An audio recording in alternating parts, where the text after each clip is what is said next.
According to some, there's a man who can slam a revolving door. This same man can challenge his reflection to a game of rock, paper, scissors and win. The name of this man is Carlos Ray Norris, or as many know him, Chuck Norris, and like me, he was born on March 10th. Now, there are a lot of facts going around about Mr. Norris, like the two I just shared, but I intend to today provide everyone with some actual information about the man.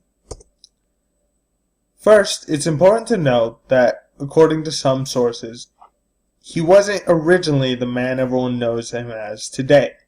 In fact, during his childhood, he had a lot of difficulties with bullies, mainly over the fact that he was part Irish and part Cherokee, and it was the 1950s.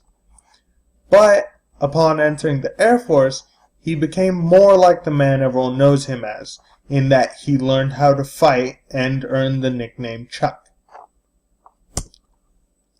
An important quotation to know from Chuck Norris was given during an interview with Jeff Thompson. He stated, "I've always found that anything worth achieving will always have obstacles in the way, and you've got to have that drive and determination to overcome those obstacles en route to whatever it is that you want to accomplish." This provides a very clear insight onto the type of ideology that Chuck Norris held that would create the man that everyone thinks of when they hear the words Chuck Norris. It would create a man who has a drive to become more than what most would achieve. A story to tell about Chuck Norris that would illustrate this more was written about in the New York Times by a writer named Ira Burkow. In the story, he stated that he took Chuck Norris to a restaurant called Lutèce, a restaurant that many knew as the most intimidating restaurant in all of New York, in order to test Chuck Norris to see whether or not he was really all that everything claimed him to be. And what he found during his dinner with the man was a man who was greeted warmly by those of the staff that everyone was afraid of.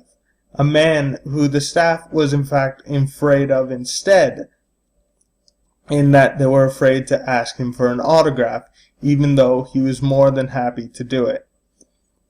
This entirely contradicted his expectations, but flew directly alongside what everyone told him to expect. It illustrated a man who was confident in himself, who worked on himself to provide himself with everything he needed to succeed in life, even given all the obstacles he knew he would face. But in the end, what is important, what you need to think of, is whether or not, after all the effort he claims to have given, after all the effort everyone claims he has given, is Chuck Norris truly a success? And to that, we have to look at statistics. And statistics such as the results of his movies, what he is arguably most known for, other than an internet meme. And two of those movies, The Delta Force and Missing in Action, both garnered over 10 times what they were expected to, given the budget placed into the movie. And at the same time, the net worth of Chuck Norris is $70 million. And given those pieces of information, I would say that whether or not he can actually win Connect 4 in 3 moves or not, Chuck Norris is a very successful man.